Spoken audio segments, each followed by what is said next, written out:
માયા કોડનાની કે જેના નામે રોજ નવી હેડલાઇન્સ બનતી હતી. Maya Kodnani, who was sentenced to 28 years in jail. કે જે નરોડા હત્યાકાંડના મુખ્ય અપરાધી તરીકે પણ ખૂબ ચર્ચાયું.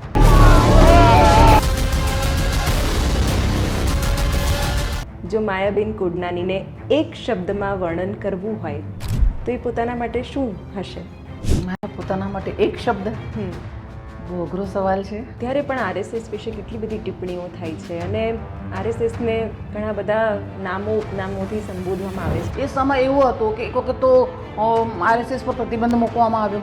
આરએસએસ અને ભાજપને હંમેશા સાથે જ ચર્ચવામાં આવતા હોય છે અને 2002નું વર્ષ કદાચ તમારી લાઈફનો જે સૌથી મોટો યુટર્ન. સાબરમતી એક્સપ્રેસ જે અયોધ્યાથી આવતી હતી, કાર સેવકો અયોધ્યામાં કાર સેવા કરી અને પરત ગુજરાત પાછળ પરત ફરતા હતા અને એ વખતે ગોધરા રેલવે સ્ટેશન પર આખો ડબ્બો સળગાવવામાં આવ્યો હતો. તો અમિતભાઈ શાહને મને અમારા પ્રત્યે આક્રોશ લોકોમાં હતો અને એના કારણે અમને પોલીસે અસિસ્ટ કર્યા. પણ ઘણી બધી વાતો કહેવાય છે કે તમે વેપન્સ હેન્ડઓવર કર્યા હતા, તમે લોકોને ઉશ્કેર્યા હતા, પુરાવા કંઈક કહેતા હોય છે, સાક્ષીઓ કંઈક કહેતા હોય છે અને કંઈક થતું અલગ હોય છે. હવે હું વિધાનસભાથી આવી હતી તો મારા હાથમાં તલવાર ક્યાંથી હોય? બાબુ બજરંગીની કઈ રીતે ઇન્વોલ્વમેન્ટ હતું? એમને મેં સોલા સિવિલ હોસ્પિટલમાં જ્યારે હું પહોંચી હતી તો મેં એમને દૂર બેઠેલા જોયા હતા. અચ્છા, એ પણ ઘટના સ્થળે નહોતા? ઘટના સ્થળે તો હું કાંડ થયો હતી, ઘટના સ્થળે તો હું હતી જ નહીં ને. આરએસએસ નું ટેગ હતું એ ક્યાંક તમને અસર કરી ગયું? એવું હું નહીં કહી શકું કંઈ. એવું હું કંઈ નહીં કહી શકું. હું પોતાની જાતને હંમેશા રાષ્ટ્રવાદી જ માનું છું, કારણ કે મારા માટે રાષ્ટ્ર પ્રથમ. 6 મુસ્લિમોને બાળ્યા હતા, 11 મુસ્લિમોને ઘરમાં સળગાવવામાં આવ્યા હતા. એ બધી ઘટનાઓ તો બની છે, એના પુરાવા પણ મળ્યા છે, પણ માયાબેન ત્યાં હતા કે ન હતા એ મોટો ક્વેશ્ચન હંમેશા સર્જાતો રહ્યો છે. ગુજરાત હાઈકોર્ટની ડબલ બેન્ચ દ્વારા 1.5 વર્ષ સુધી સાંભળ્યા પછી મને નિર્દોષ જાહેર કરવામાં આવી છે.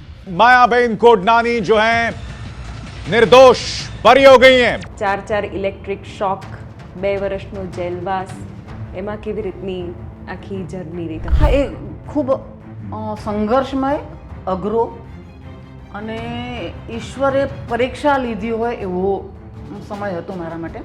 પ્રમુખ સ્વામી મહારાજને તમે શું પત્ર લખ્યો હતો ને શું જવાબ આવ્યો? પ્રમુખ સ્વામી મહારાજને મેં જે પત્ર લખ્યો હતો, અચ્છા, મોદીજી સાથે કામ કરવાનો અનુભવ કેવો હતો? કે મારે મારા દેશને વિકસિત બનાવવો છે, આ એમનું એક આમ જનૂન છે એમનામાં. 2018માં ગોધરાકાંડના તમે નિર્દોષ છૂટ્યા, એ પછી વડાપ્રધાનનો કોઈ ફોન કે કંઈ? મેસેજ ના આવ્યા, બાકી કોઈ ફોન પર એવી કોઈ વ્યક્તિગત વાત નથી થઈ. LK અડવાણી એ ક્યાંક તમને જે પણ પ્રિવિલેજીસ મળ્યા છે એના માટેના કારણભૂત એક સોર્સ રહ્યા છે. બાકી કોઈ સવિશેષ શુભેચ્છા એવું કંઈ ના હોય પાર્ટીમાં. મારા જીવનમાંથી બાયોગ્રાફી લખીને કોઈને પ્રેરણા મળતી હોય, કોઈને પ્રેરણા મળતી હોય તો જ.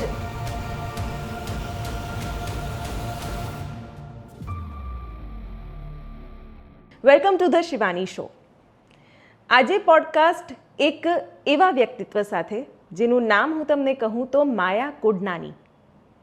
2002ના ગુજરાત રમખાણોનું એટલું કોન્ટ્રોવર્શિયલ નામ કે જે નરોડા હત્યાકાંડના મુખ્ય અપરાધી તરીકે પણ ખૂબ ચર્ચાયું.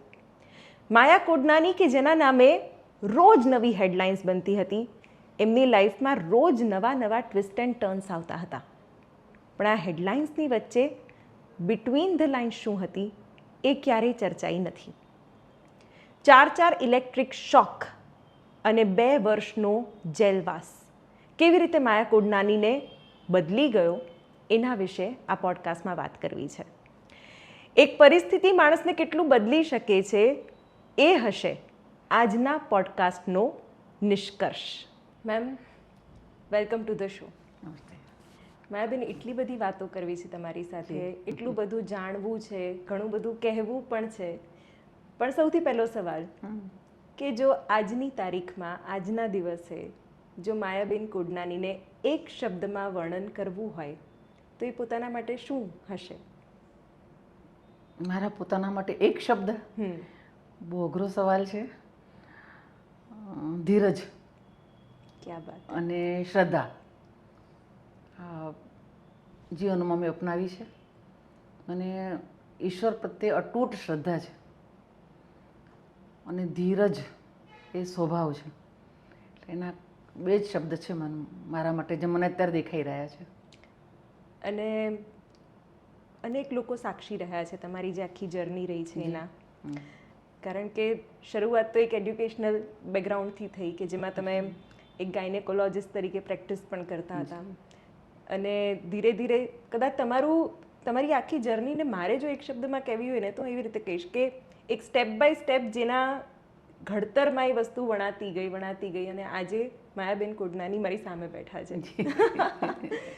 માયાબેન, સૌથી પહેલાં તો બાળપણથી શરૂ કરીએ. કેવી રીતની એ સફર હતી, કેવી રીતનું પરિવાર હતું, કેવી રીતે ભણ્યા તમે, ડૉક્ટરની ડિગ્રી મેળવી, એના વિશે વાત. શિવાનીબેન, અમે ખૂબ જ લોઅર મીડિયોકર પરિવારમાંથી આવેલી છું. મારા પિતાજી બનાસકાંઠા જિલ્લાના પાલનપુરમાં એક સરકારી એમ્પ્લોય હતા.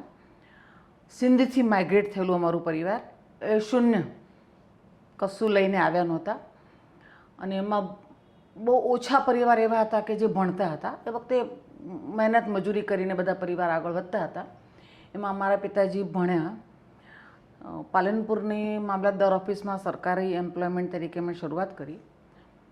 પણ મૂળતઃ સંસ્કાર રાષ્ટ્રભક્તિના અને રાષ્ટ્રીય સ્વયંસેવક સંઘના સ્વયંસેવક એટલે એમના માર્ગદર્શનથી સરકારી નોકરી છોડી અને એક શિક્ષક તરીકેની જવાબદારી સંભાળવાની એમના માથે જવાબદારી આવી. એટલે એમણે એ જોબ છોડી દીધી અને પાલનપુરથી લગભગ 30 કિલોમીટર દૂર ડીસા જે ત્યાં એમણે શૂન્યથી શરૂઆત કરી. એટલે 40 બાળકોથી એમણે સ્કૂલ શરૂ કરી 1961માં. અમે લોકો રહીએ પાલનપુર મારા દાદી સાથે અને મારા પિતાશ્રી મારા માતૃશ્રી સાથે ડીસામાં સ્કૂલ શરૂ કરે. ઓકે. અને બટાકાની વખારમાં સ્કૂલ ચલાવે. ને એ સમય એવો હતો કે કોંગ્રેસનો સિતારો હતો, જવાહરલાલ નહેરુની સરકાર હતી ને એવા સમયે રાષ્ટ્રીય સ્વયંસેવક સંઘના સંલગ્ન સ્કૂલ શરૂ કરવી અઘરું કામ હતું. એટલે બાળકો આવે નહીં તો ખૂબ મહેનત કરતા હતા મારા પિતાજી. ગામડે ગામડે જઈને બાળકોને લઈ આવતા અને બાળકોને સંસ્કાર આપવા અને બાળકોમાં રાષ્ટ્રભક્તિ જગાવવી એ આ એમનો ધ્યેય હતો. તો એના હિસાબે એમણે ત્યાં સ્કૂલ શરૂ કરી. એટલે મારું શરૂઆતનું જે એજ્યુકેશન હતું એ પાલનપુરમાં વિદ્યા મંદિર સ્કૂલમાં થયું. ઓકે. પછી અમે લોકો શિફ્ટ થયા ડીસા. એટલે 9, 10, 11 ધોરણ મેં ડીસાની મ્યુનિસિપાલિટી સ્કૂલમાં મેં સરકારી સ્કૂલમાં ભણતા. સરકારી સ્કૂલમાં, કારણ કે મારા પિતાશ્રીની જે સ્કૂલ હતી એમાં એ વખતે કોઈ એજ્યુકેશન નહોતું એ જે તે સમયે. એટલે મારા માટે એજ્યુકેશન લેવું હોય તો મ્યુનિસિપાલિટીની સરકારી સ્કૂલમાં જ ભણવાનું થાય. એટલે મેં મ્યુનિસિપાલિટી સ્કૂલમાં 11મા ધોરણ સુધીનું એજ્યુકેશન લીધું. ભણવામાં શરૂઆતથી ઈશ્વરની કૃપા, મા સરસ્વતીની કૃપા રહેલી હતી એટલે સારું હતું. અને મારા એક મોટા બાપા હતા એ આરએમપી ડૉક્ટર ત્યાં સિંધમાં હતા. એટલે ત્યાંથી અહીંયા આવ્યા પછી પણ આરએમપી પાલનપુરમાં પ્રેક્ટિસ કરતા હતા. એટલે એમને ડૉક્ટર તરીકે પ્રેક્ટિસ કરતા જોયા હતા. એટલે દર્દીઓ, ગરીબ લોકોની સેવા એ વખતે જ મનમાં હતું. એટલે સામાજિક સેવા કરવી છે તો ડૉક્ટર બનવું છે ને મેં તમને કહ્યું પ્રમાણે સરસ્વતીની કૃપા હતી એટલે એજ્યુકેશનમાં સારા માર્ક્સ મળતા હતા. એટલે નક્કી કર્યું કે હવે ડૉક્ટર થઈને હવે સમાજની સેવા કરવી અને રાષ્ટ્રભક્તિનું આપણે એક સારું સ્વરૂપ છે. બિલકુલ. એટલે એ પ્રમાણે મેડિકલમાં એડમિશન લીધું. પરંતુ એ સ્કૂલમાં હું જ્યારે ભણતી હતી એ જ વખતે અમારી રાષ્ટ્રીય સ્વયંસેવક સંઘની જ મહિલા વિભાગ કહી શકાય એવું રાષ્ટ્ર સેવિકા સમિતિ છે. એમાં હું ધોરણ 9માં અને 10માં 2 વર્ગ કર્યા અમે એમના. જી. એટલે એક મહિનાનો વર્ગ હોય અમારો અને એમાં શિક્ષા લેવાની હોય. તો સાચા અર્થમાં જો મને સંસ્કાર મળ્યા હોય એ વર્ગમાં મને મળ્યા. અને મહિલાઓ પોતાનું જીવન કેવી રીતે આગળ વધારવું, મહિલાઓ શું શું કરી શકી હતી અને શું કરી શકે એ આખું મહિલાઓની શક્તિ વિશે મેં બાળપણથી એમાં જાણ્યું મેં. માયાબેન, અત્યારે પણ આરએસએસ વિશે કેટલી બધી ટિપ્પણીઓ થાય છે અને આરએસએસને ઘણા બધા નામો ઉપનામોથી સંબોધવામાં આવે છે, પણ એ સમયે જ્યારે તમારા પિતાજી આવી રીતે આરએસએસના વર્ગો ચલાવતા હતા કે આરએસએસ અંગે લોકોને માહિતગાર કરતા હતા, તો ત્યારનો સિનારીઓ કેવો હતો? ત્યારે પણ શું પડકારો આવ્યા હતા? શું હતું ત્યારે? પડકારો તો પુષ્કળ હતા ને, કારણ કે એ સમય એવો હતો કે એક વખત તો આરએસએસ પર પ્રતિબંધ મૂકવામાં આવ્યો, ગાંધીજીની હત્યાના ખોટા આરોપસર પ્રતિબંધ મૂકવામાં આવ્યો. એ પછી પ્રતિબંધ હટાવી દેવામાં આવ્યો. તો લોકોના મનમાં એક બી આરએસએસ સાથે ન જવાય અને કોંગ્રેસે જ જાણે આઝાદી અપાવી છે એવી ખોટી ભ્રમણા ઊભી કરવામાં આવી હતી. એટલે એ ભ્રમણામાંથી બહાર આવવું અને દેશભક્તિ પ્રત્યે આરએસએસમાં જોડાવું ખૂબ અઘરું કામ હતું. પણ એક પિતાજીના સંસ્કારો એ જોયેલા કે અડગ, સિદ્ધાંતવાદી અને સ્થિરતા, વળગી રહેવું, બસ આ સાચું આ જ છે અને એને વળગી જ રહેવું, એ એમનામાં અમે જે જોયું હતું એના કારણે જ અમે એમાં આગળ વધી શક્યા અને જીવનમાં એ સાચા અર્થમાં મૂલ્ય આધારિત જીવન જીવવું એ ત્યાંથી શીખ્યા. મેમ, તમે પણ આરએસએસ સાથે જોડાયેલા છો અને ઘણી બધી જગ્યાએ આરએસએસનું ટેગ તમારી સાથે લાગ્યું છે. હેડલાઇન્સોમાં પણ તમે જ્યારે ચમકતા હતા ત્યારે પણ આરએસએસનો ઉલ્લેખ અચૂક થતો હતો. એ વિશે પણ આગળ વાત કરીશું. પણ આરએસએસ બેકગ્રાઉન્ડની સાથે સાથે તમે ગાયનેકોલોજીસ્ટ તરીકે પ્રેક્ટિસ પણ શરૂ કરી. તો કેવી રીતે એ બંનેનો તાલમેલ થઈ શકતો હતો, અથવા જે મેઇન સ્ટ્રીમ અથવા રિયલ સ્ટ્રીમ જેને કહેવાય એમાં અને આરએસએસમાં કેવી રીતે તમે સંતુલન સાધતા હતા? આરએસએસ જે છે એ સેવાકીય કામો સાથે જોડાયેલું છે. રાષ્ટ્રભક્તિ એટલે વ્યક્તિગત ચરિત્ર નિર્માણ એ ધ્યેય છે અને ચરિત્ર નિર્માણ દ્વારા રાષ્ટ્ર નિર્માણ આ એક મોટો લઈને આરએસએસ ચાલી રહ્યું છે. અને એમાં અનેક પ્રકલ્પો છે, જેમાં સેવા પણ એક પ્રકલ્પ છે. તો મેડિકલ પ્રેક્ટિસ એ પણ એક સેવાકીય કામ જ છે. એટલે મેં જ્યારે અહીંયા અમદાવાદમાં પહેલાં તો મેં રાજસ્થાનમાં સરકારી હોસ્પિટલમાં સેવાઓ આપી, એ પછી અમે અમદાવાદ શિફ્ટ થયા. એટલે અમદાવાદમાં પ્રાઇવેટ પ્રેક્ટિસ જ્યારે શરૂ કરી ત્યારે શૂન્યમાંથી સર્જન કર્યું. કારણ કે મેં તમને કહ્યું એ પ્રમાણે અમારા બધા જ પરિવારો, અમારા સમાજના બધા પરિવારો પાસે મૂડી હતી નહીં કંઈ, એટલે અમે શૂન્યમાંથી જ બધું ઊભું કરતા હતા. તો અહીં અમદાવાદમાં પણ જ્યારે આવ્યા ત્યારે અમારી પાસે કંઈ હતું નહીં, અમે શૂન્યમાંથી જ શરૂ કર્યું. તો પ્રેક્ટિસ શરૂ કરતાં કરતાં એ વખતે પણ ધ્યેય એ જ રાખ્યો હતો કે દર્દીઓની તો સેવા કરવી જ છે, પણ સાથે સાથે ગરીબ દર્દીઓને પણ રાહત દરે કામ આપવું છે. આ શરૂઆતથી જ મારો ધ્યેય રહ્યો. એટલે મેં પ્રેક્ટિસ શરૂ કરી એ વખતે પણ દર ગુરુવારે હું માત્ર 10 રૂપિયાના ટોકનથી પેશન્ટ જોતી હતી. અચ્છા, એટલે સામાજિક અભિગમ પહેલેથી જ હતો. એટલે 10 રૂપિયા ટોકન લેવાના દર ગુરુવારે. એમાં પછી જે આવે, ખાલી ગરીબ આવે એવું નહીં, એમાં જે પણ આવ્યો, ભલે એમાં પૈસાવાળા હોય એને પણ આવીને 10 રૂપિયામાં બતાવો તો બતાવી શકે છે, પણ દર ગુરુવારે હું 10 રૂપિયાથી લઈને પ્રેક્ટિસ કરતી હતી. એટલે એક મનનો આનંદ હતો કે કંઈક આપવું છે સમાજને, સમાજમાંથી જે લીધું છે એ સમાજને કંઈક પાછું આપવું છે. આ એક ધ્યેય સાથે કામ કરતા હતા. એટલે આરએસએસના સંસ્કારોના કારણે જ આ કરી શક્યા. અચ્છા, પછી આ રીતની સેવાકીય એક બાબત હતી, રાષ્ટ્રીયતા, અને સ્વાભાવિક છે આરએસએસનું બેકગ્રાઉન્ડ હોય એટલે એક હિન્દુવાદી રાષ્ટ્રની પણ એક કલ્પના સતત તમારા મનમાં ચાલતી જ હશે. તો કેવી રીતે પછી રાજકારણમાં આવવાનો વિચાર કર્યો? કારણ કે લગભગ જે તમે જે પક્ષમાં છો, ભારતીય જનતા પાર્ટી, એ પક્ષમાં આરએસએસના બેકગ્રાઉન્ડને વધારે પ્રાધાન્ય આપવામાં આવતું હોય છે. આરએસએસ અને ભાજપને હંમેશા સાથે જ ચર્ચવામાં આવતા હોય છે. તો કેવી રીતે એ વિચાર મનમાં આવ્યો? આમાં મેં તમને કહ્યું એ પ્રમાણે મેં અમદાવાદમાં 1988માં પ્રેક્ટિસ શરૂ કરેલી અને સૈદપુર ટાવર પાસે મારી હોસ્પિટલ હતી.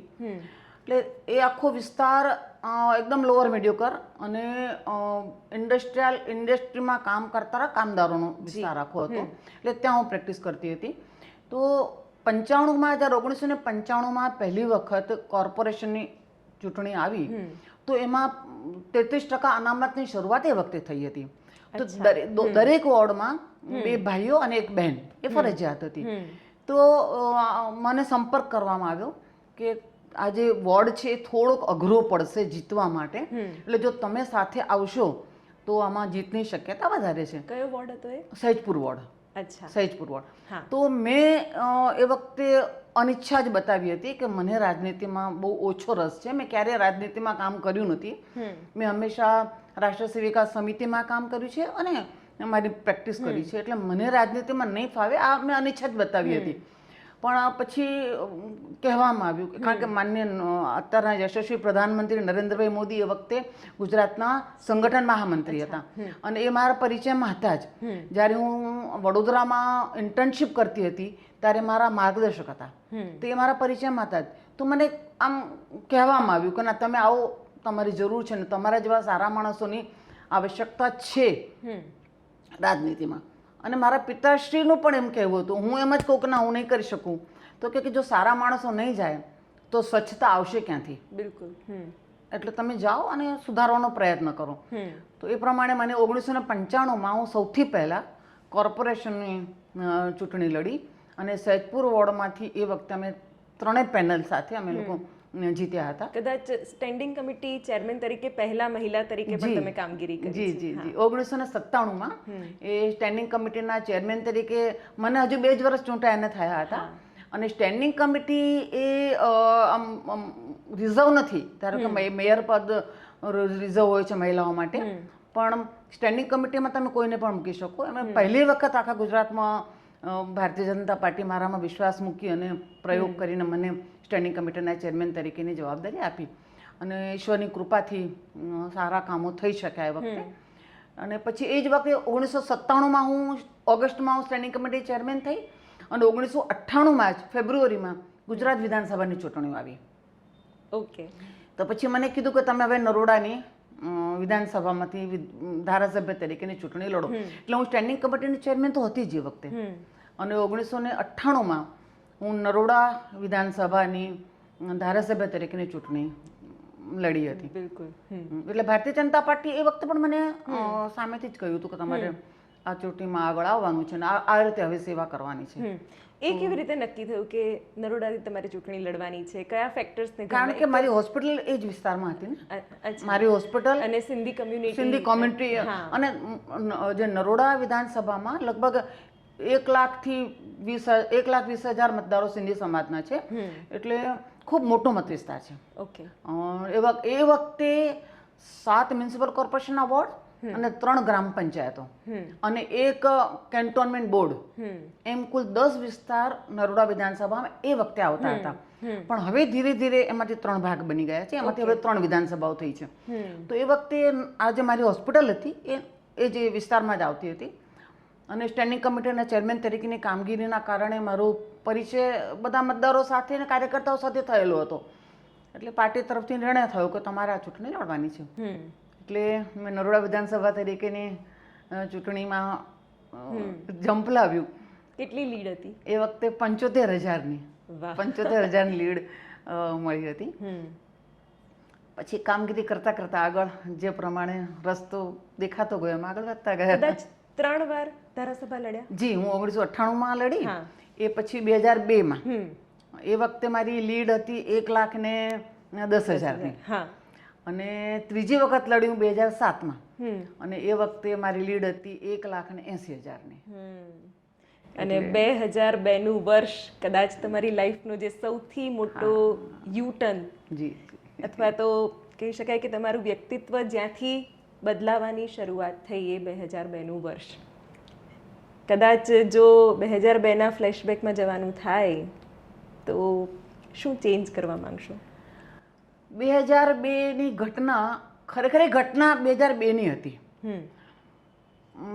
મને ઇન્વોલ્વ, તમે કહો છો એ પ્રમાણે જે કિસ્સાની વાત કરો છો, મને ઇન્વોલ્વ 2008માં કરવામાં આવી. 2002થી લઈને 2008 સુધી મને પોતાને પણ ખબર નહોતી કે મને આ ઘટનામાં ઇન્વોલ્વ કરવામાં આવશે.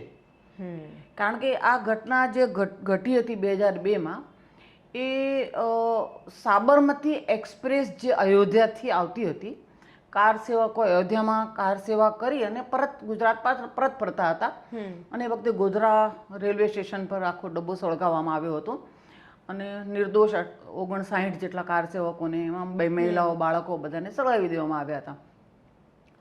તો એના રિએક્શન રૂપે આખા ગુજરાતમાં બીજા દિવસથી બંધના એલાન પછી આખા ગુજરાતમાં રિએક્શનના ભાગરૂપે તોફાનો થયા હતા અને એ તોફાન આખા ગુજરાતમાં થયા હતા. અમદાવાદમાં તો ખૂબ થયા હતા અને આખા ગુજરાતમાં તોફાનો થયા હતા. તો મારા મત વિસ્તારમાં પણ તોફાનો થયા હતા. જેવી રીતે આખા ગુજરાતમાં થયા હતા મારા મત વિસ્તારમાં પણ થયા હતા. અસારા વિસ્તારમાં પણ થયા હતા. સૌથી સેન્સિટિવ એરિયામાંથી સેન્સિટિવ એરિયા એ ગણાયો હતો કારણ કે એ વખતે મુસ્લિમ બાહુલ્ય વિસ્તાર પણ હતો. નહીં, મુસ્લિમ બાહુલ્ય નહોતો, હા, પણ ઘટનાઓ ઘટી હતી ત્યાં અને એના કારણે 2002માં એ સેન્સિટિવ એરિયા કહેવામાં આવ્યો પાછળથી. એને 2002માં જે ઘટના ઘટી ખરેખર મને 2008 સુધી ઇન્વોલ્વ નહોતી કરી. 2007માં તો હું ત્રીજી વખત ચૂંટણી લડી, એટલે આ ઘટના ઘટ્યા પછી હું 2 વખત ચૂંટણી લડી. મંત્રી પદે પણ હતા અને 2007માં હું મંત્રી થઈ અને એ પહેલાં તો હું 2002માં ભારતીય જનતા પાર્ટીની અમદાવાદ શહેરની પ્રમુખ હતી. મહિલા પ્રમુખ નહીં, જનરલમાં પહેલી વખત આખા ગુજરાતમાં એ વખતે પણ સંગઠનમાં કોઈક મહિલાને પ્રમુખ બનાવવામાં આવી હતી તો મને બનાવવામાં આવી હતી. તો એ હું ભારતીય જનતા પાર્ટીના સંગઠનમાં પણ મેં પ્રમુખ તરીકે મેં કામ કર્યું હતું. 2007માં મને મંત્રી તરીકે જવાબદારી સોંપવામાં આવી અને હું ઉચ્ચ શિક્ષા વિભાગ અને મહિલા બાળ કલ્યાણ વિભાગને મંત્રી તરીકે રાજ્યમંત્રી તરીકે મેં જવાબદારી નિભાવી. તો 2007માં મંત્રી બન્યા પછી 2008માં સુપ્રીમ કોર્ટ તરફથી એસઆઈટીની નિમણૂક કરી. આના જે ગોધરા આફ્ટર ગોધરા જે કાંડો થયા એમાં 9 જગ્યાએ ફરીથી તપાસ કરવી એવો નિર્ણય થયો. તો જે એસઆઈટીની રચના થઈ એમાં ફરીથી તપાસનો વિષય આવ્યો. એમાં જે નરોડા વિસ્તારના અમુક મુસ્લિમ બંધુઓ ભાઈઓ બહેનો એમને એમના તરફથી કહેવામાં આવ્યું કે ભાઈ મને 2002ની ઘટના વખતે ત્યાં જોવામાં આવી હતી, હું ત્યાં હતી. એ લોકોએ એસઆઈટીમાં જઈને રજૂઆત કરી અને એ રજૂઆતના ભાગરૂપે એસઆઈટીએ મારી તપાસ શરૂ કરી. મેં સ્પષ્ટતાથી મને જ્યારે પૂછવામાં આવ્યું ત્યારે એમને કહ્યું કે ભાઈ હું એ જગ્યાએ નહોતી, કારણ કે જ્યારે આ લોકો જે સમયગાળો કહે છે એ જ સમયગાળા દરમિયાન હું એ વખતે વિધાનસભામાં ઊભી હતી. ચાલુ વિધાનસભા હતી. વિધાનસભામાં એ વખતે ગોધરામાં ઘટના ઘટી હતી, એ મૃતકોને શ્રદ્ધાંજલિ આપવામાં આવી રહી હતી, એમાં હું હતી. અને એ પછી હું ત્યાંથી વિધાનસભા ગાંધીનગર વિધાનસભામાંથી હું સરખેજ હાઈવે પર જે સોલા સિવિલ હોસ્પિટલ હતી ત્યાં મૃતકોને લાવવામાં આવ્યા હતા. ગુજરાત રેલવે સ્ટેશનથી ત્યાં એમને રાખવામાં આવ્યા હતા. તો ત્યાં ગઈ હતી કારણ કે મારા મત વિસ્તારના પણ 7 મૃતકો ત્યાં હતા. જે ગોધરા સાબરમતી રેલવે જે આવી હતી સાબરમતી એક્સપ્રેસ એમાં જે મૃતકો હતા એ 7 મૃતકો મારા મત વિસ્તારના હતા. તો એ સ્વાભાવિક છે કે એના જે પરિવારજનો હોય મને કહે કે તમે ત્યાં આવો અને અમને જે મૃતકોના શબ છે અપાવવામાં મદદરૂપ થાવ. એટલે હું વિધાનસભાથી સીધી હું ત્યાં ગઈ હતી. અને એ વખતે અમિતભાઈ શાહ એ વખતે પણ એ પણ ધારાસભ્ય હતા અને એ જે સોલા સિવિલ હોસ્પિટલ છે એમનો મત વિસ્તાર હતો. એટલે એ પણ મારી આગળ પાછળ ગાડીમાં ત્યાં પહોંચ્યા હતા. એટલે અમે લોકો સાથે ત્યાં સરખેજની સોલા સિવિલ હોસ્પિટલમાં પહોંચ્યા હતા. અમિત શાહે આ વિશે જુબાની પણ આપી હતી. અમિત શાહ અને કારણ કે શું થયું હતું, લોકોમાં જે આક્રોશ હતો એ આક્રોશના કારણે લોકો ભીડમાં અમને પણ હેરાન કરતા હતા. કારણ કે એ વખતે હજુ ગુજરાતમાં તોફાનો નહોતા થયા. એ વખતે માત્ર ગોધરામાં મૃતકોના કારણે આક્રોશ હતો. તો અમિતભાઈ શાહને ને મને અમારા પ્રત્યે આક્રોશ લોકોમાં હતો અને એના કારણે અમને પોલીસે અસિસ્ટ કર્યા અને એસ્કોર્ટ કરીને મને ને અમિતભાઈ શાહને બંનેને સોલા હોસ્પિટલમાંથી બહાર કાઢ્યા. આ પોલીસ પીઆઈની હાજરીમાં આવું થયું. એટલે અમિત શાહ અમારી સાથે છેક 12 સુધી સાથે જ આવેલા હતા. અને ત્યાંથી પછી હું ત્યાં ગઈ હતી અમદાવાદ સિવિલ હોસ્પિટલમાં, સારવારની સિવિલ હોસ્પિટલ છે ત્યાં, કારણ કે જે ઘાયલો આવતા હતા એમને સારવાર કરાવવાની હતી. તો હું ત્યાં સોલા સિવિલ હોસ્પિટલમાં ગઈ. તો આ જે સમય સાક્ષીઓ આવી અને કહ્યું કે ભાઈ માયાબેનને અમે નરોડા ઘટના વખતે જોયા હતા, તો એ સમયે તો હું આ જગ્યા ઉપર હતી. પણ ઘણી બધી વાતો કહેવાય છે કે તમે વેપન્સ હેન્ડઓવર કર્યા હતા, તમે લોકોને ઉશ્કેર્યા હતા અને પછી જે નરસંહાર થયો હતો એમાં તો મુખ્ય અપરાધી તરીકે તમને સામેલ કરવામાં આવ્યા હતા. એટલે એ શું ઘટના હતી, કેવી રીતે? કારણ કે ઘણીવાર એવું થતું હોય છે કે પુરાવા કંઈક કહેતા હોય છે, સાક્ષીઓ કંઈક કહેતા હોય છે અને કંઈક થતું અલગ હોય છે.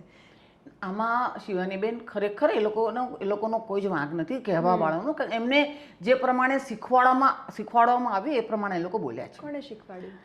સંસ્થાઓ હતી જે એ લોકો જે અમુક એનજીઓઝ હતી, સંસ્થાઓ હતી, એમના દ્વારા એમને મોટિવેટ શીખવાડવામાં આવતું હતું, એમના ક્લાસીસ લેવામાં આવતા હતા અને એમને શીખવાડવામાં આવતું હતું ને એ પ્રમાણે એ લોકો બોલતા હતા.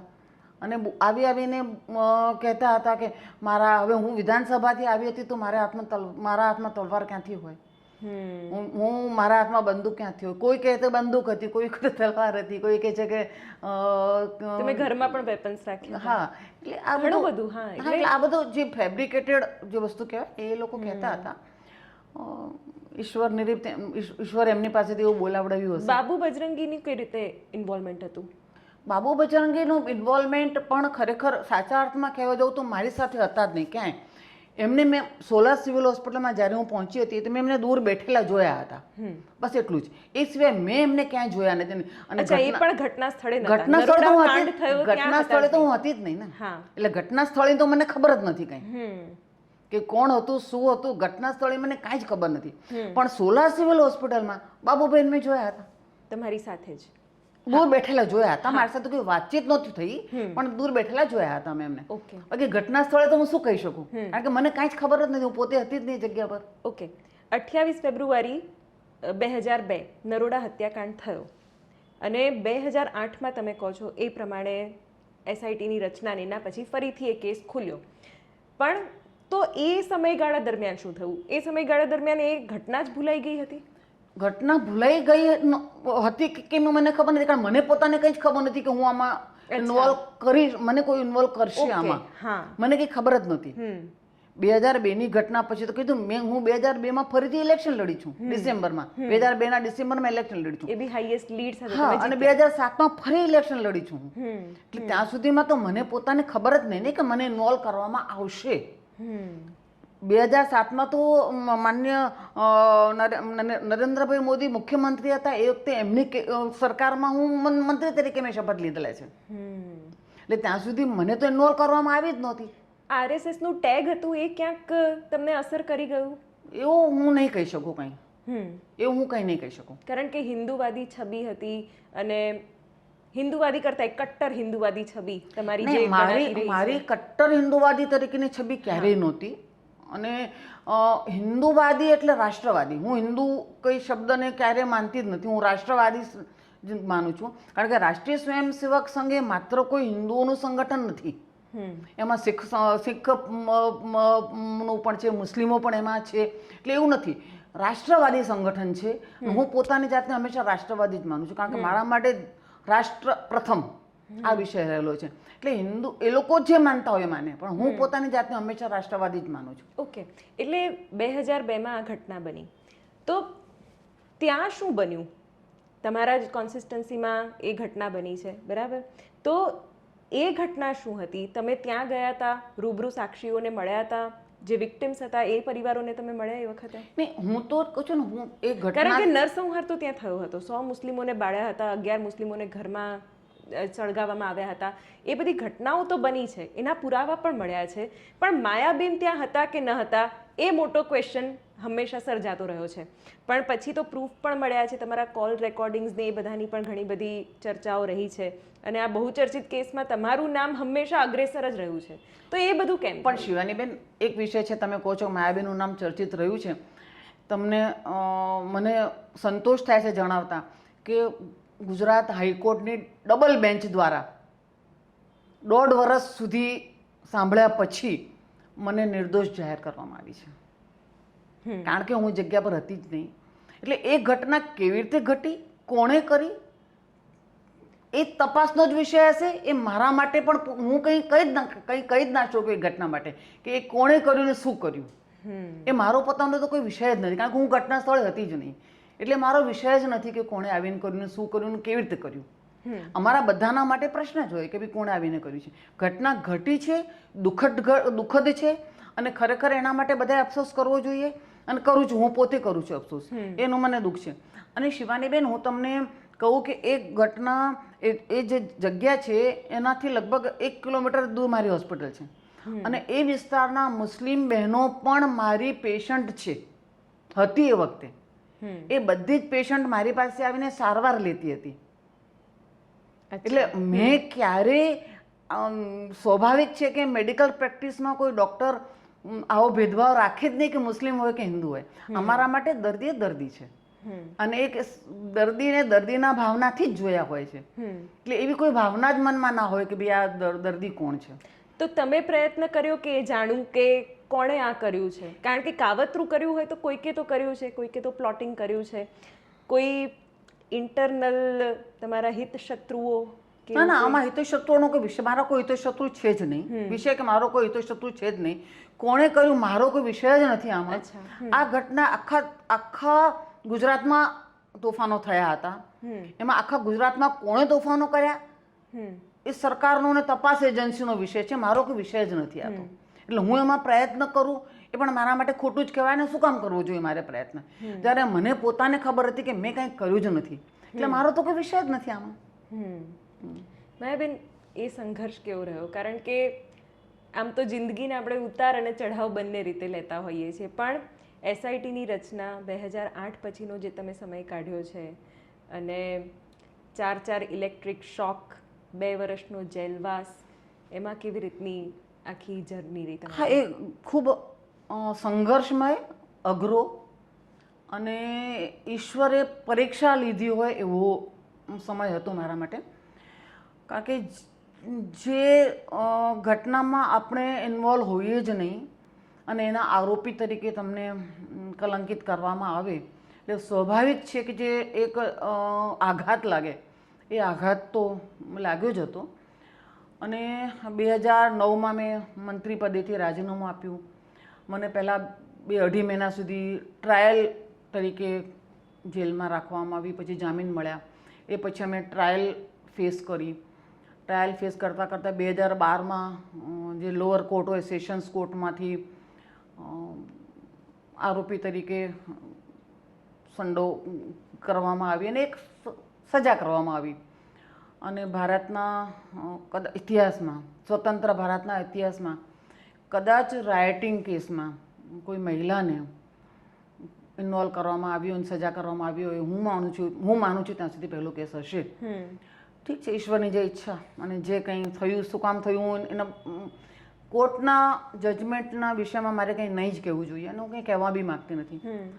એ પછી 2012ના ઓગસ્ટ મહિનામાં મને જેલમાં મૂકવામાં આવી અને 2014 જુલાઈ સુધી હું 2 વર્ષ સંપૂર્ણ રીતે જેલમાં જ હતી.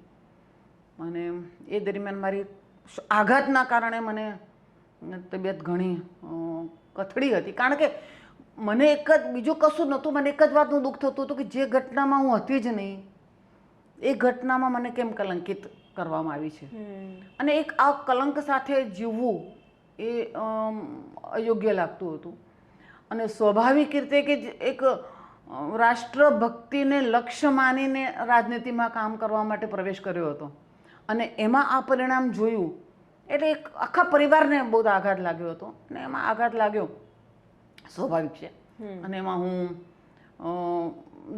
આમાં 2 વર્ષ સુધી ખૂબ સહન કર્યું. મેં મારા આખા પરિવારે સહન કર્યું. ને પછી ધીરે ધીરે શોકમાંથી બહાર આવીને 2014ની જુલાઈમાં મને હાઈકોર્ટ તરફથી જામીન મળ્યા.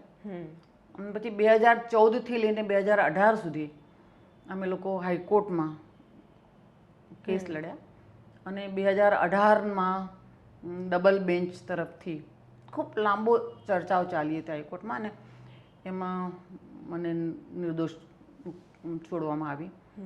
એટલે સત્યનો વિજય થયો. સત્ય કભી તમે કીધું કે पराजित नहीं हो सकता, परेशान हो सकता है, पराजित नहीं हो सकता. અને તમે કીધું કે શ્રદ્ધા અને ધીરજ એ તો ત્યારે ડબલ થઈ ગયા હશે. માયાબેન, પણ આ જેલવાસ જે થયો કેવું લાગ્યું? લાઈક તમે એક જ્યારે બુલંદી પર તમારું રાજકીય કરિયર હતું, મંત્રી પદે હતા, પણ એક એવું ટેગ લાગી ગયું, પછી ઘણા બધાએ ડિસ્ટન્સ પણ કરી દીધું હશે, હાસ્યામાં ધકેલાવાની પણ તમને લાગણી થઈ હશે ક્યાંક, તો એ પીરિયડ કેવો હતો? એ જેલવાસનો પિરિયડ તો શિવાનીબેન સ્વાભાવિક છે કે અઘરો હોય જ. એમાં તો કંઈ બેમત હોઈ જ ના શકે. પણ ઈશ્વર પ્રત્યેની ભક્તિ અને શ્રદ્ધા અને મનમાં એક જ વિશ્વાસ કે મારા આત્માથી મોટો કોઈ જજ નથી. હું જ પોતાની જજ છું. મને ખબર છે કે મેં કાંઈ કર્યું નથી. એટલે એક દિવસ મને ચોક્કસ આમાંથી રસ્તો નીકળશે ને મને બહાર નીકળવાનો માર્ગ મળી જ જશે. આ એક શ્રદ્ધા હતી. એટલે જેલવાસ દરમિયાન જે 100 બહેનોની વચ્ચે મને રાખવામાં આવી હતી, એ લગભગ સ્વાભાવિક છે કે આરોપી કે ગુનામાં આવેલી બહેનો જ હોય, તો એમની સાથે રહેવું થોડું અઘરું તો હતું જ. પણ હું મોટે ભાગે ઈશ્વર ભક્તિ જ કરતી રહેતી હતી. સારા સારા પુસ્તકો વાંચતી રહેતી હતી, ગીતાનું પઠન કરતી રહેતી હતી, અને ભગવાનની પ્રત્યેની જે શ્રદ્ધા વધારે ને વધારે મારી સબળ થતી જ ગઈ કે કંઈકનો કંઈક રસ્તો, એક જ મને સંકેત મળતો હતો ઈશ્વરમાંથી કે કંઈક સારું થશે, કંઈક બહાર નીકળવાનો રસ્તો મળશે જ. અને પણ છતાં તમે કહો છો એમ અઘરું તો હતું જ. અને મને સિવિલ હોસ્પિટલમાં એડમિટ કરવામાં આવી હતી. લગભગ એ વખતે મને 4 ઇલેક્ટ્રિક શોક પણ આપવામાં આવ્યા હતા. પણ પ્રભુએ કૃપા કરી. અચ્છા, તમે કહો છો કે બધા ગુનેગારોની વચ્ચે તમને રાખવામાં આવતા હતા, તો એ કેવું હતું? તમે જે સ્થાન ડિઝર્વ જ નથી કરતા એ જગ્યા પર તમારે રહેવું પડે છે, રોજનો સંઘર્ષ કરવો પડે છે, એની વિશે થોડી વાત કરો. એમાં બેન શિવાની બેન, જે બહેનો હતી એમાં એ લોકોની વચ્ચે રહેવું તો અઘરું જ હોય છે ને. બધાની માનસિકતા જુદી જુદી હોય છે. હું પ્રયત્ન એ જ કરતી હતી કે જેને ઈશ્વર પ્રત્યેની શ્રદ્ધા છે એમની વચ્ચે બેસીને હું સારા પુસ્તકો વાંચતી હતી, રામાયણનો પાઠ કરતી હતી, ગીતાનો પાઠ કરતી હતી. નવરાત્રિ આવે તો નવરાત્રિમાં પાઠ પૂજા કરતા હતા અમે લોકો. ઉપવાસ કરીએ. ગણપતિ વચ્ચે આવી ગયા તો ગણપતિને બધાની પાસે ઉપવાસ કરાવીને ગણપતિની, અને નાના નાના જે બાળકો પણ હતા, અમુક 2-3 બહેનો હતી જેના નાના બાળકો હતા, એ બાળકોની સાથે હું એમને સારી રીતે ભણાવવાનો પ્રયત્ન કરતી હતી. તો અને યોગ કરતી હતી. સવાર સાંજ મેડિટેશન અને યોગ આ મેં ચાલુ જ રાખ્યું હતું. અને જપ જાપ, મને ભક્તિ જ બચાવી છે બસ. બાકી એ લોકો શું કરે છે ને હું એના પ્રત્યે બહુ ધ્યાન નથી આપતી. જેલમાં ગયા એ પહેલા પણ તમારું આ રૂટીન હતું જ? યોગ પ્રત્યે મને વધારે નિષ્ઠા હતી જ. એટલે શરૂઆતથી હું યોગ તો કરતી જ હતી, અને ઈશ્વર પ્રત્યેની શ્રદ્ધા હતી. પણ એ શ્રદ્ધા મારી કેવી કે ઈશ્વરની પૂજા કરવાની, ભગવાનનું નામ લેવાનું, દીવો કરવાનો, ત્યાં સુધી સીમિત હતું. પણ ધ્યાનમાં બેસવું એવી જાતની, જાણે જેને કહેવાય ને, એવી જાતની શ્રદ્ધા અમને અંદર ગયા પછી જ થઈ. હું જપ જાપ કરવા લાગી. અંદર પોતાના આત્માને શોધવાનો મેં પ્રયત્ન કર્યો, અને ખરેખર હું કોણ છું એ જો મને જાણવા મળ્યું હોય તો મને અંદર જેલવાસમાં જાણવા મળ્યું છે. અને મને અંદરથી એક ઇન્ટ્યુઝન આવતું હતું કે મારે હજુ સમાજ માટે કંઈક કરવું છે, અને આજે મારે કંઈક કરવાનું છે. અને જ્યારે મારે હજુ કંઈક કરવાનું છે તો મને ઈશ્વર રસ્તો બતાવશે કે મારે શું કરવાનું છે. કે મારા જીવનનું જે લક્ષ્ય છે એ લક્ષ્ય હજુ પૂરું થયું નથી. એટલે એ લક્ષ્ય પૂરું કરવા માટે મને હજુ રસ્તો કંઈક બતાવશે ઈશ્વર, અને મારે આમાંથી બહાર આવવાનું છે. અચ્છા, જેલવાસ દરમિયાન કોઈક એવો અનુભવ કે જે અંદરથી આમ તમે હલી જાઓ એ વિચારીને? પણ આવા 2-3 અનુભવ થયા હતા, પણ એ બહેનો વિશે વાત કરવી મને યોગ્ય નથી લાગતી. કારણ કે અંદર અમુક સારી બહેનો પણ હતી કે જેમણે મને ખૂબ સારી મદદ કરી. સાથે બેસીને પાઠ કરવામાં, મદદ કરવામાં, બહુ લાઇટલી આખા સમયને કેવી રીતે પસાર કરવો એ પસાર કરવામાં આ 2-3 બહેનોએ ખૂબ સારી મદદ કરી. એટલે હું જે યાદ કરવા માંગુ છું, સારો વિષય જ યાદ કરવા માંગુ છું. કોઈ દિવસ ઝઘડા થયા હોય કે એવું કંઈ થયું? એ લોકોને થયા હતા અંદર. હું ક્યારે નથી પડતી એમાં. હા, એ લોકોને ઝઘડા થતા હતા અંદરના. નાની બાબતો માટે ઝઘડા થતા હતા. તને શાક વધારે મળી ગયું છે, મને ઓછું મળી ગયું છે. તને તેલ વધારે મળી ગયું છે, મને ઓછું મળી ગયું છે. આવી નાની બાબતોમાં પણ ઝઘડા થતા હતા. પણ હું સાઈડમાં બેસી રહેતી હતી. મને શરૂઆતમાં દુઃખ લાગતું હતું, રડવું પણ આવતું હતું કે આવા ઝઘડા પણ થઈ શકે. પણ પછી ધીરે ધીરે મેં કહેલું હતું કે મારે જો આમાં જ રહેવાનું છે તો મારે રસ્તો કાઢવો પડશે. એટલે મારા મનને મેં મજબૂત કરવાનો પ્રયત્ન કર્યો, અને ઈશ્વરે શક્તિ આપી. આ શક્તિ મારી પોતાની હતી જ નહીં, મને ઈશ્વરે શક્તિ આપી અને એ શક્તિ ક્યાંથી આવી છે એ બી મને ખબર નથી, કેવી રીતે આવી છે એ પણ મને ખબર નથી. જે પ્રમાણે મેં તમને કહ્યું કે મને શરૂઆતમાં તો કંઈ, હું જ્યારે જેલમાં નહોતી ગઈ, આ કેસ નહોતા થયા, ત્યારે હું માત્ર ભગવાનમાં શ્રદ્ધા રાખતી હતી, પૂજા કરતી હતી, મંદિર જતી હતી, ધેટ્સ ઓલ.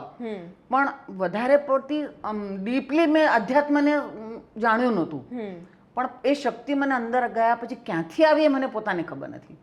અચ્છા, જે બહેનો હતી, જે 100 બહેનોની વચ્ચે તમને રાખવામાં આવ્યા હતા, તો એ લોકોને ખબર પડી કે તમે તો એક હાઈ પ્રોફાઇલ પર્સનાલિટી છો, રાજ્યના મિનિસ્ટર રહી ચૂક્યા છો, તો એમના નજરિયામાં કઈ ફરક આવતો હતો? હા, એ લોકોને ખબર તો પડી જાય, સ્વાભાવિક છે કે એ લોકો મારી પદ પોસ્ટની ખબર પડી હોય. એમાં અમુક લોકો બહેનોને એવું પણ લાગતું હતું, જોયું આપણે કદાચ કરીને આવ્યા હોય તો જ કોઈને અંદર મોકલ્યા હોય હશે ને, એમને એમ તો કોઈ સજા ના જ થાય ને, આવા એવી જાતની વાતો પણ કરતા હોય, સ્વાભાવિક છે. ઘણા બહેનોને એવું પડતું કે ના ના આ પદ ઉપર રહ્યા પછી કોઈ ના જ કરે, આવું પણ કહેનારા ઘણા બધા હતા. એટલે સ્વાભાવિક છે કે જેવી રીતે સમાજમાં બહાર જે પણ બેમત હોય, અંદર પણ બેમતવાળા બહેનો હતા જ.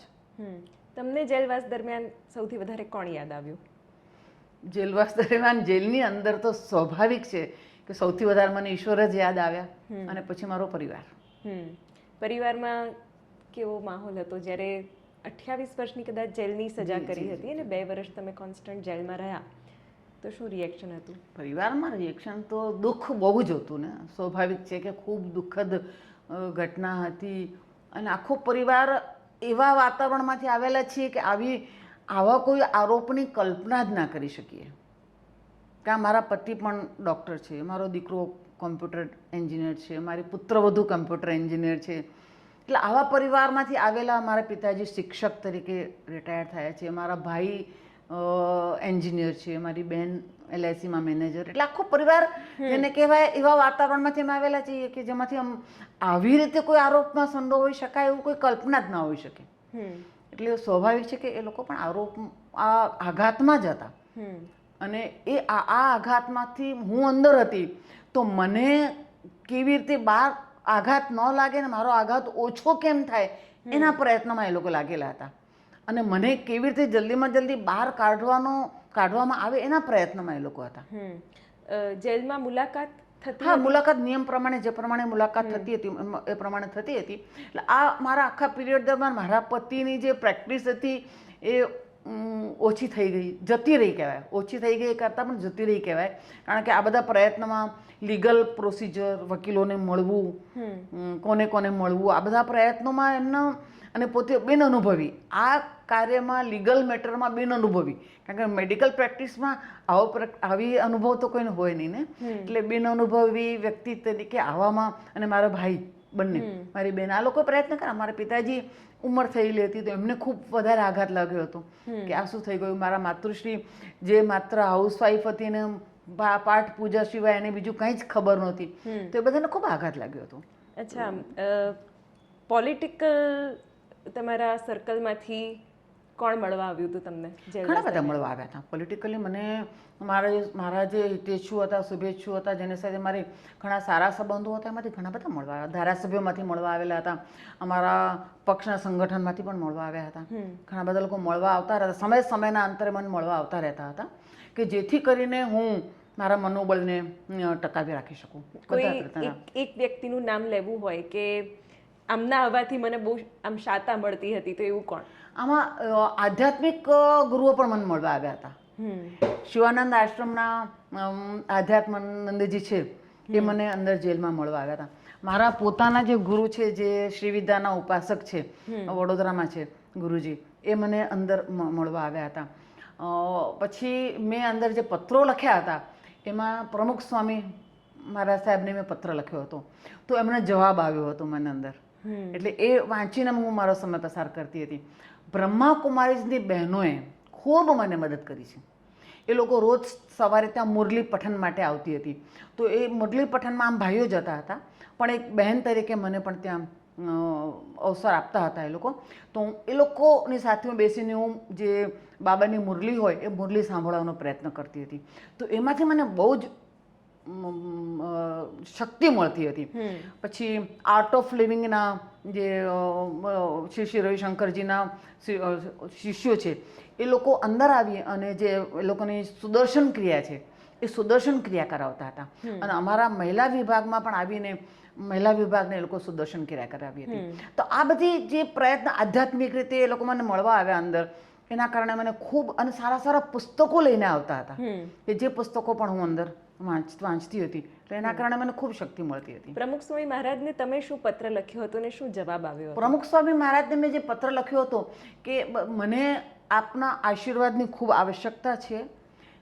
જે કૃત્ય મેં કર્યું નથી અને છતાં એના માટે મને આજે આ સજા ભોગવવાની આવી છે, તો એના માટે તમે મને શું માર્ગદર્શન આપો? કેમ મારી સાથે આ ઘટના ઘટી છે અને કેમ થયું હશે? તો અને મને માર્ગદર્શન આપો કે મારે શું કરવું? તો એમનો જે જવાબ હતો એમ જવાબમાં એમણે એમ જ કર્યું હતું કે આ જન્મના નહીં પણ તો અનેક જન્મોના કર્મો આપણે ભોગવવાના હોય છે. તો માની લો કે આ કયા જન્મનો તમે કર્મ ભોગવી રહ્યા છો અને એમાં તમને શક્તિ ભગવાન જ આપશે અને તમે ચોક્કસ આમાંથી બહાર આવશો. તમે કોઈની પાસેથી મદદ માંગી હતી કે મને આ પરિસ્થિતિમાંથી બહાર કાઢો? કોને કોને તમે પૂછ્યું હતું અને ક્યાંથી તમને સારો અને એક કહેવાય ને આશ્વાસન આપતો એક રિસ્પોન્સ મળ્યો છે? મેં તમને કહ્યું પણ મારા મનોબળ માટે તમે આધ્યાત્મિક મારા ગુરુઓને મદદ માગી હતી અને એમણે સૌથી સારામાં સારી મદદ મને આ લોકો તરફથી મળી હતી. અને બીજું પક્ષમાં પણ મેં કહ્યું હતું કે મને આમાંથી બહાર લાવવા માટેનો કેવી રીતે પ્રયત્ન થાય એ પ્રમાણે મદદ કરું. તો મને અમારા પક્ષના જે પ્રદેશના કોષાધ્યક્ષ છે સુરેન્દ્ર કાકાના નામથી અમે ઓળખીએ છીએ, એ મને આવીને જેલમાં મળ્યા હતા અને મારા મનોબળને ઊંચું લાવવાનો પ્રયત્ન કર્યો હતો. રાજેન્દ્રસિંહજી રાણા એક વખત પ્રદેશના અધ્યક્ષ રહી ચૂકેલા છે, એ મને અંદર મળવા આવ્યા હતા. એમણે મને ખાસું મનોબળ મારા ઊંચું લાવવાનો પ્રયત્ન કર્યો હતો. શ્રી ભીખુભાઈ દલસાણિયા એ વખતે સંગઠનના મહામંત્રી હતા, એ પણ મને અંદર મળવા આવ્યા હતા. પછી સુમિત્રા મહાજનજી એ મને અંદર મળવા આવ્યા હતા. સુષ્મા સ્વરાજજીના ફોન મારા પરિવારને ખૂબ આવતા રહેતા હતા અને એ પણ એમનો મેસેજ મને એમના દ્વારા મળતો રહેતો હતો કે મદદ કરી રહ્યા છે સારી રીતે. પછી મૃદુલા સિન્હાજી જે ગોવાના ગવર્નર રહી ચૂક્યા, એમના મેસેજ મારા પરિવાર, કારણ કે મારી સાથે તો વાત કરી શકતા નહોતા, એટલે મારા પરિવારને એમના પણ મેસેજ મળતા રહેતા હતા અને એ લોકો પછી મને એમના મેસેજ આપતા હતા.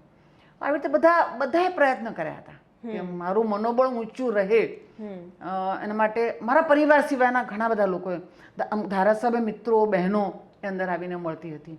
રાષ્ટ્રીય સ્વયંસેવક સંઘના પદાધિકારીઓ ઘણા બધા આવીને મને મળતા હતા અને એ લોકો પ્રયત્ન કરતા હતા. એટલે નિયમ પ્રમાણે જે પ્રમાણે એ લોકોને સમય મળતો હતો, સમય જે પ્રમાણે જેલવાસમાં આપી શકાય એ પ્રમાણે લોકો આવીને મને મળવાનો પ્રયત્ન કરતા હતા. માયાબેન, મળતા તો બધા જ હતા, બધા આશ્વાસન પણ આપતા હતા કે થઈ જશે બધું, પણ જંગ તો તમારે એકલાએ જ લડવાની હતી.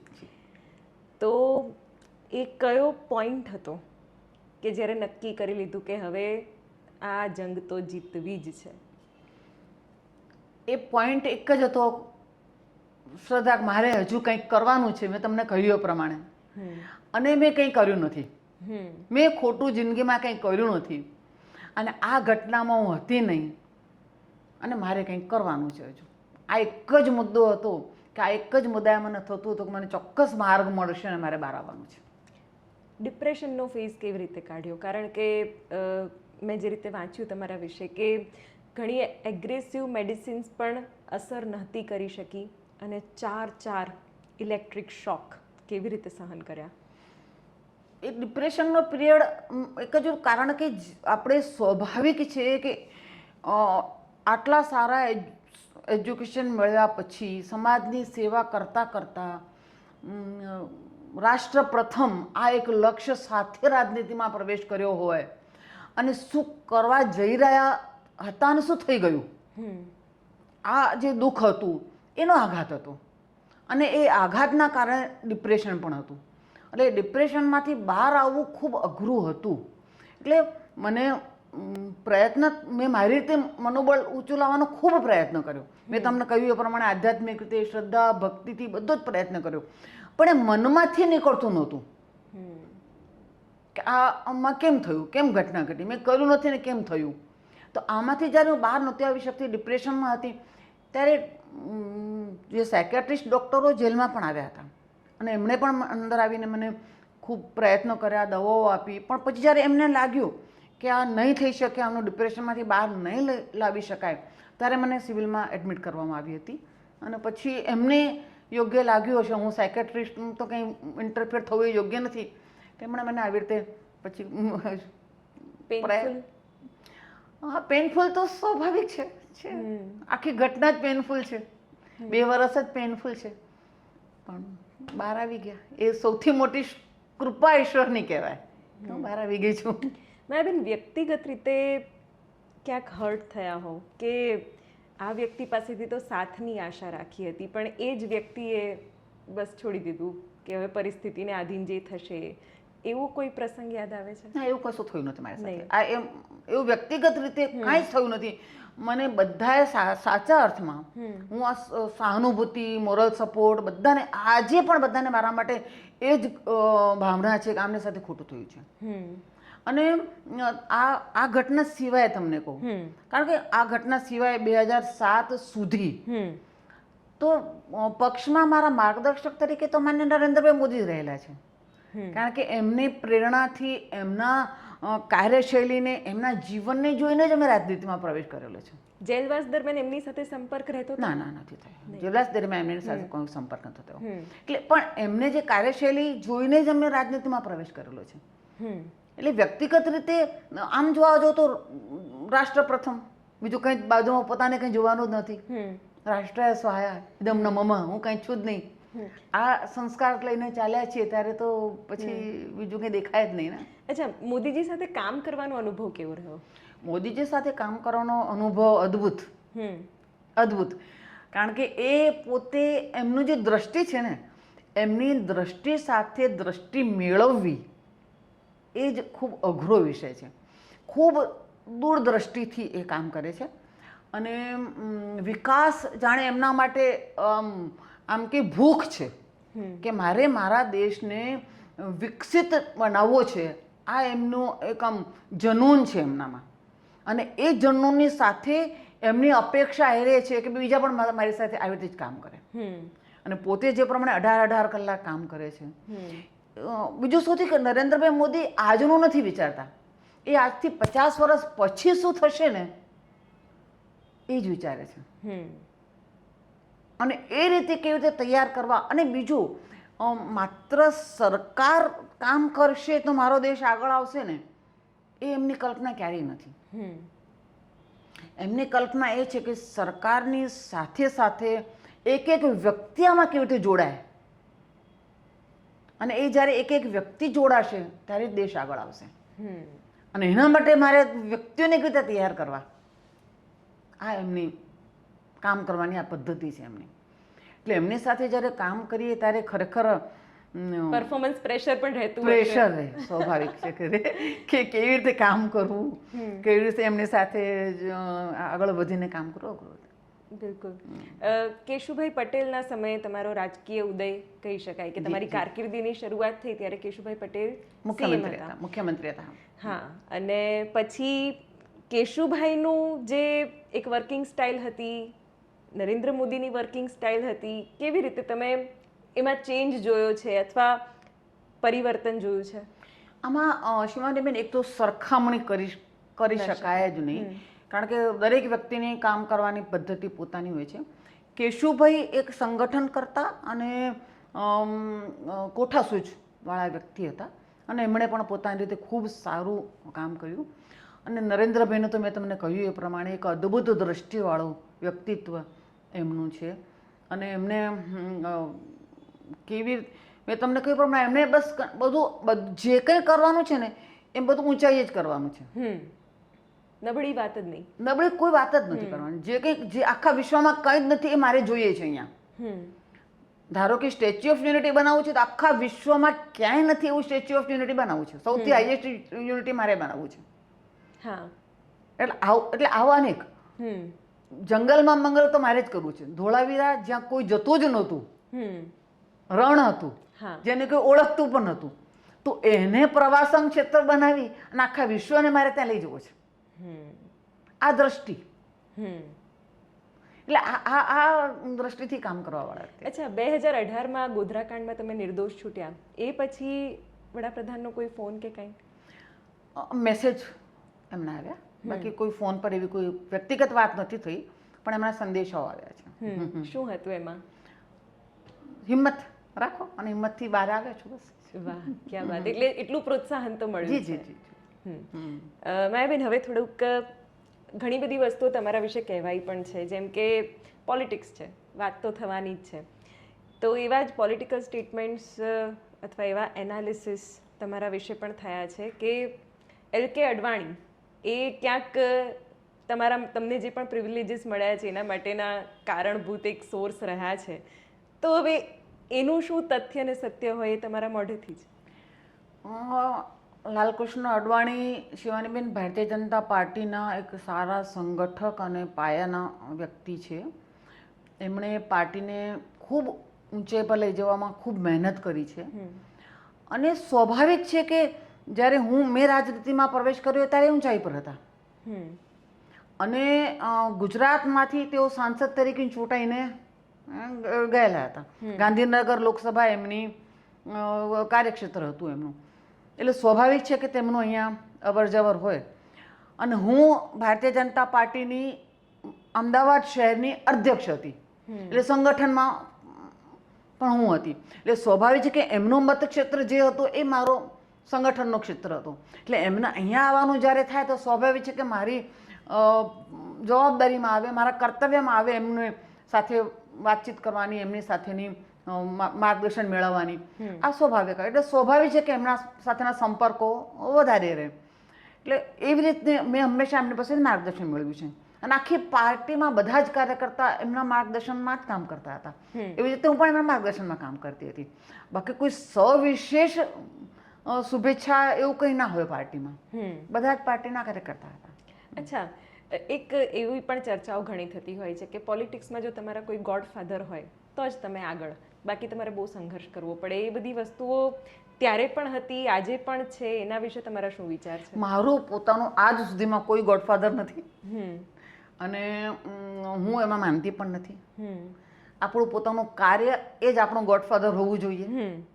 હું ક્યારેય પણ આ જાતની જે પ્રવૃત્તિ છે એમાં હું માનવા વાળી નથી. અચ્છા, અત્યારના ભાજપને કેવી રીતે જુઓ છો તમે? અત્યારના ભાજપ આમ જોવા જાવ તો પોતાના સિદ્ધાંતોને ક્યારેય બાંધછોડ કરી નથી. થોડા ઘણા પરિવર્તન આવે એ સ્વાભાવિક છે. આધુનિકતા આવે, જે પ્રમાણે ટેકનોલોજી આગળ વધી છે એ પ્રમાણે ટેકનોલોજી, સોશિયલ મીડિયા સાથેનો તાલમેલ, આખા વિશ્વ ફલક પર પાર્ટી મોટી થઈ ગઈ છે, આખા વિશ્વની સૌથી મોટી પાર્ટી થઈ ગઈ છે. એટલે સ્વાભાવિક છે કે એ સાથે તાલમેલ કરવા માટે આગળ વધવું પડે. તો એ પ્રમાણે દરેક પાર્ટી કરે છે, એ પ્રમાણે કરી રહી છે. પણ ભારતીય જનતા પાર્ટીએ ક્યારેય પોતાના મૂલ્યો સાથે બાંધછોડ કરી હોય એવું મને આજ સુધી હજુ દેખાયું નથી. પણ માયાબેન, એક મહિલા તરીકે પણ મને અમુક વ્યક્તિત્વ બહુ યાદ આવે છે. મને સુષ્મા સ્વરાજ યાદ આવે છે, આનંદીબેન પટેલને હું મિસ કરું છું. તમે સુમિત્રા મહાજનની વાત કરી. આમ એ જે ઠસ્સાદાર અને જાજરમાન મહિલા નેતાઓ હતી એ મને નથી દેખાઈ રહી અત્યારે. કેમ? જો સમય પરિવર્તનશીલ છે, બરાબર. સુષ્માજીનું વ્યક્તિત્વ એ જુદું જ વ્યક્તિત્વ હતું, અને એમની આભા હતી એ જુદી જ આભા હતી. એવી રીતે સુમિત્રા મહાજનજી લોકસભાના અધ્યક્ષ તરીકે જે પ્રમાણે એની કામગીરી હતી, સૌમ્ય વ્યક્તિત્વ એમનું હતું, એ આખી જુદી જ એમની આભા હતી. એવી રીતે માન્ય આનંદીબેનની આપણે વાત કરી, એ જુદું જુદું. એટલે સમય પરિવર્તનશીલ છે, એટલે એ પરિવર્તનશીલ શૈલમાં એવા જ વ્યક્તિ મળી રહે એવું શક્ય ના હોય. પણ અત્યારે જુદી જાતનું વ્યક્તિત્વવાળા વ્યક્તિઓ કામ કરતા હોય છે. મહિલા નેતૃત્વ વિશે હવે તમે શું જોઈ રહ્યા છો આગળની પેઢી માટે, નેક્સ્ટ જનરેશન? મહિલાઓની ભાગીદારી સિવાય કોઈ પણ દેશનો, કોઈ પણ સંસ્થાનો ક્યાંય વિકાસ શક્ય નથી. એટલે મહિલાઓની નિર્ણાયક પ્રક્રિયામાં સહભાગિતા આવશ્યક છે, અને એ સહભાગિતા જો નહીં હોય તો વિકાસ નહીં થાય. અને આ વિષય અમારા યશસ્વી પ્રધાનમંત્રી માન્ય નરેન્દ્રભાઈ મોદી સમજે છે, માને છે અને એના માટેના પ્રયત્ન કરી રહ્યા છે.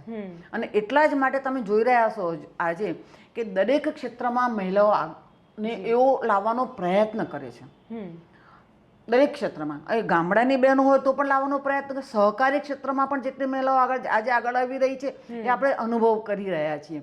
ડ્રોન દીદી સુધીની મહિલાઓ લાવવાનો પ્રયત્ન કરી રહ્યા છે. એટલે મહિલાઓ આત્મનિર્ભર થાય, સ્વયંસેવી જૂથો દ્વારા મહિલાઓ સ્વનિર્ભર થાય, પોતાના પગ ઉપર ઊભા થાય એવા પ્રયત્ન થઈ રહ્યા છે. એટલે આ ખૂબ સારા કાર્યો થઈ રહ્યા છે.